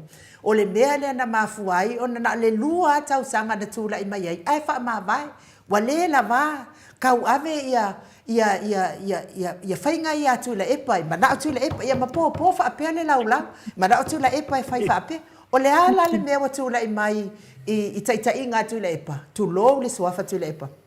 Le ala le mea wa tūla i mai taitai inga ale a fionga taitai sili mai tai mutua nai. A lea sa solo le iai le mamalo le atu nuu. A lea sa le iai le ola le tise le mamalo le atu nuu. O ia fo iana saunoa mai. Ele i tupu ni mea wha apea le taimi mua. Ia, mo le mea le tangata pepelo. E toi whaangangana ina iana pepelo. Ai whanongo ako o lau koe kause i kia mai ai. Ia taita inga le fionga le taita isili. Inga koe whai mai koe o solo. Ala wa umanga ngana mai ai. Ata no. O le winga la ufa matalanga o le whai.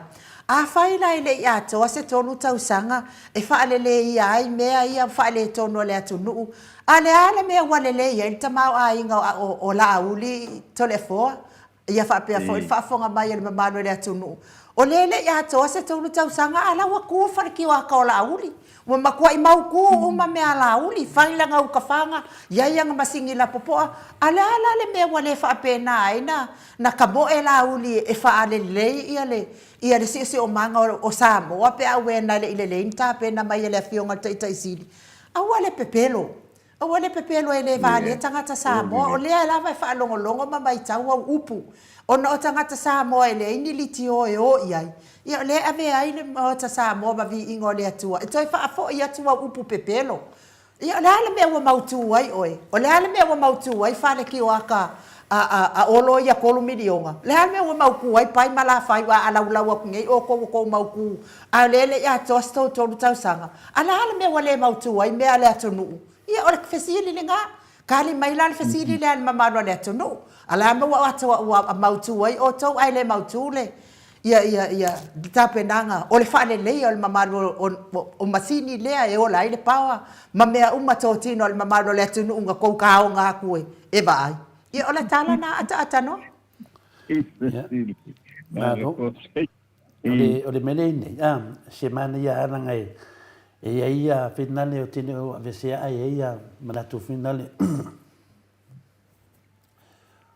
Ide finale ia manatu le mai lunga fina o le fia lava. Mfa pe mai ai ia o le ita ile ai o te o ita. O le o te famatala ina ia mala manama le tunu. E se le ita. O le ita o le mele le fai o tangata fina le lumo tua inga atu. Ai sau finale il mele fai o to le mele fai o to le to feita asia nanga le fa mam lama to nanga la sa wai e ti ngal me sa o le fai mai fina le vai o to le ai ma si sho to al me monia mal fa maon ile sila le tua on ma tua ne ia o me finga renga to le fo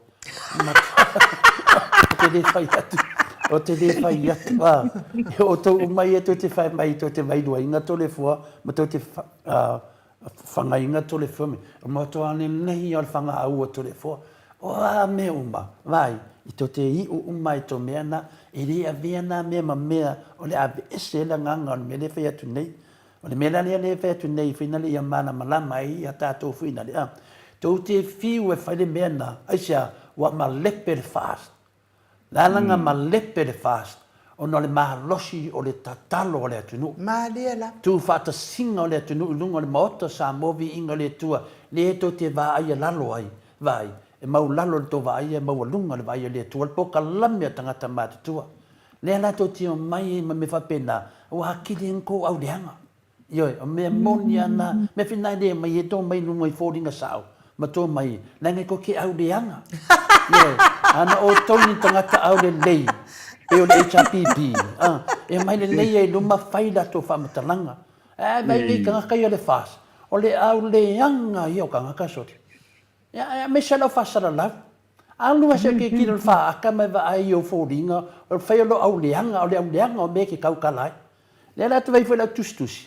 eni tu sia mai la tu ngo sao ai se au le anga o ngi kanga anga no o tangata le tua fa ali fodinga o le tua le le fa tu lo va matalanga fina le tali tuai o le fa mai la tu e fa mai e fa fera mata pule tua inga tu le e pa fina le o le maliu o le tu lawa na le mai lunga i si mistale wa o si mistale wa vai o tu le ava no le official leo o le official leo to e ave matou mau ma ave hai pe for melena la to enu usa mo na fe tu le ia i leo o e mai ni to mau o mai ni me fa mau ni ai to tala i to tia mai le lunga o penta fa langi le o tali atu ai mau to le foa e winga ya o sembo e iai mau to le foa le fa aria lunga o penga to fa langi e iai foi mau to le foa e le se senga na e lan to mau e winga ya to le e pa martu langa le to fa mai ai e lan to mau yo leo le teme fa mai leo tia o tia lu ave o mau leo Awa umana mo moli tatou mau ata no. E mana tu ata no o ena e fiu mo moli tatou mau. La wata atia i o ofisa o leo mau on mau Samoa vi ingo le tu. O mau na le maliu le tusa maliu tu a mau le te fina wa tu i mela i len sa o le ba. Le ta ti tia wa te me fa mai leo i atia. Ya abatu foi mela na ya o toia. Tu te fiu to te me furuka me to le foi lunga. Di ai ai sko ai vale ko e lo ai i le ngada mai ai vale te poto mata mai fa longo le lei ona alu le fean susu enga i le te fa matale to le fo menei nango to le fo finga renga fa sono atua e sa ili menei melana ia to lo le lei ya la ko mai ma me finga wa peia o ko ri mai o ko ia fi mat langona na o te fautu atu tu e de ma nei mo to nge me ange avo to tupu ya to for lang yo ko ila o fa tu e mo kwale le yo me finga renga to le fo ya o fo ata noa ya ma tu ya le ava noa e te fa so i fu mai ai tato por kalami ya la ngale fo fola kwa u minga fola mai nei tangata ya to le fo ai le ko e pase me abuse me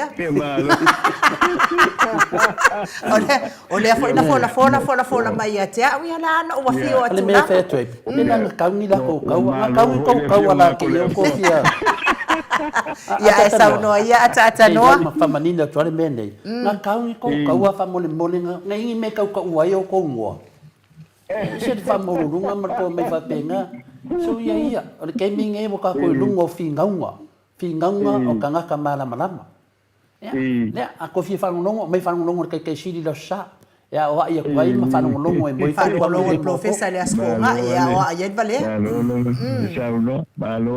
ya na pala vale mai ya ko le fo fa ka ele va pe a ko pala vale me wa ke dingo fia la nan ko pala vale me wa ke le ika e fa mau lungo pen fai langi vai kanga kangai e ave mar kula fongo o le la ba o sai o le la ba lafi o fi o lafi o fa pe a walu lunga a ko ngoi ku e de ku wanga venga ko de fo de fai o fa mai ngo de ku ko ke o fa vale de ku a sa ko de fo fa mam de tu malo on sai o fi ngal ta pa fa sina to le fo ya ata no ya fa ma vai mai le malo le tu no ta to ta ma vai mo nei ta ya nga tai la vai la usionga ai no la usionga hoi to le fo o no le fa so hoi le nei ta ya la mato fam talanga le nei tu la ya lo fangia la vai le tu fu ngo ti to o le nei foi a solulu I wa pena pe na manuia foi fu ponga uma manga ruenga o le ni aso lo fionga to le fo ia me se foi lo sunga no mo le ne foi eso lulu ka ko e feiro e foi se te mio i luma ia fa nga solo pe ia fu ponga uma tato tunu ta po inga malua nai o tato te mama tila ma tua ia lo fangia le tua le to ta po inga ia ina ia so mai de tu i fu fong umala me fa ia ta tu tal sia i se te mio luma ta tu e fei do ia le ro fa malanga le yo le tu ai ia lava ia le ta po inga le ta tu i le nei aso la sunga nu la o fionga to le fo ia me se fo i tinam ta mama tu o le ta tu i lunga po kala mi moto sa movi inga o le tua ia ai manuia lava ia le nei aso to le forma nu pa soifoia soifoia ata no te sa fa pena fo lo aso manuia tele ia monei te mi fa soifoia ia o le fa pe mai mata o te stusi to le fo maualo ono sa ia o kai faunga la auli o malonga ai la auli con i fa fo ponga ivi ia nga pisa i lo le nga sapora no o me ti pasa e un saia to le fo ai a kalepe to le fo ka kam kwa malepe kai le fo malepe kai le fo malepe pasa le malepe ya mataulia ya to ma fa ma fu na malepe le fasa ona le ma losi o le tatalo atama matina ale maut ta Samoa ma fai fe au ale maut ta Samoa vi inga le tua ma anga na ma lepe le fas awa e le ma fai ta tu fai singa malo sul ti apor si bangale mana lilo le tua le ta tu te ngaru due fatasi le wa ma lepe le fas ngal venga na ta tu le temine o le fa mala malamba le tunu i tembo fai nga palota le wa ye pine fa mau wa ma lepe le fas Leana o ki apolo a malepe se me fa mele ora ko fa vinga vinga ki apolo e malepe lo le me fa mele o a unga malepe ai ele ai nu ele ai malepe a o ia oi ina malepe o ia nga ka mo fa malepe se me nga wa malepe ia oi mele ta to i le fa mai ia fa tai for to senga le tu ala no mai ne ele ia to le fosia nga fa pena Paole nga telefone e fa mana malamba tu tangata ni wati ngana o lista mai tele sa wa pala vale mai lo nga sa wa so mai pala vale ele é mas sim me aisia wa fiu ve lafi e do por fa ko li ri ide on mena dia ia ato va ai fo ringa telefone na to va ai den mele na to fa longo le leile mele tam fa telefone ele lei mo oe malau to lua malau whanau malau tama malau tina e ringi mele angai o to mele lei o to mama to le lei mai al mele to te whaia ele lei aina o to la mana twapito e le lei mo le tunu ato ele se senga na finaunga fa mole mole malo ya te ma mole atu lava fa aftai tele mat o to stusi muli anga pa yutu to finga so e fa pe fo tio sa fa tono ni mata le fionga ya mataia Angela Masoe, Bayole Alofa Aleifi, ia fa malo Willoughby Smith, ke le au vale au sange, malo lava le fa malo si mai tato pokalame i tausia le au, ia ma oto uma lava o lo fa malo si mai, aso vale fa lava au, manuianga duengo le nei tai au, ma to au te stusi lungo le YouTube, ia fa malo fa tai fo ia te oto. Ia me se foi le moa mai tono fa le fai ngā duenga o nisi o le mamaro le atu nuu, ia fa manuia le atu ai fia ngai ai mga duenga, ia me se foi le tiu te le sifi po, ma le sifi au auli, ma ua le malosi a warisa i ringa o tamau a inga, vai o le alofa, ia fa pea fo i vai au ma wawelese, fa aftai le mafuta mai, le malo so tata watu nuu, le au ave pasi, le au ave loli, le au ave upa, le au ave taxi, ia fa manuia le atua, e me se fo i le femoli moli tai o na ialo, ma whanau ia o onga, ia me se fo i o ngā duenga, tai tonu le watele na tu ua onga, fa atapena atu mo le eseta, ia e fa malo lava ia te o tau, ia manuia lava le whioa ia ilungo le ala tele, ia puipuia o tau, ma ia maua le mataala, me se lava le ave pasi le maota Samoa vi ingo le atua, HRPP, ngafo pula sa lua tele moos, ia maua le malosi lunga le ala tele o alfa atino ino tiu te mawhaiva, ia me se fo i se uo, se o tuangana pele, fa pele ia fatili, Tamausu patolo ia manuia lava le wheanua ia ilunga o le ala tele o na o ngaluenga. Tapua inga sunga i whawhianga inga mwhalitua i maota malawa. Ia mei se fo i tamamati nā mātutua. Tupu mai e o Samoa. Whaatasi ma le anganga pa ia e manuia ai le tō waso. Tātou toi whenua i porkalame le aso a tae au. Ma le tātou profesa o le soifua maloloina. Ai mo nei taimi wha soifua ia Samoa. Ma le maota Samoa vi inga o le atua i sini au se talia.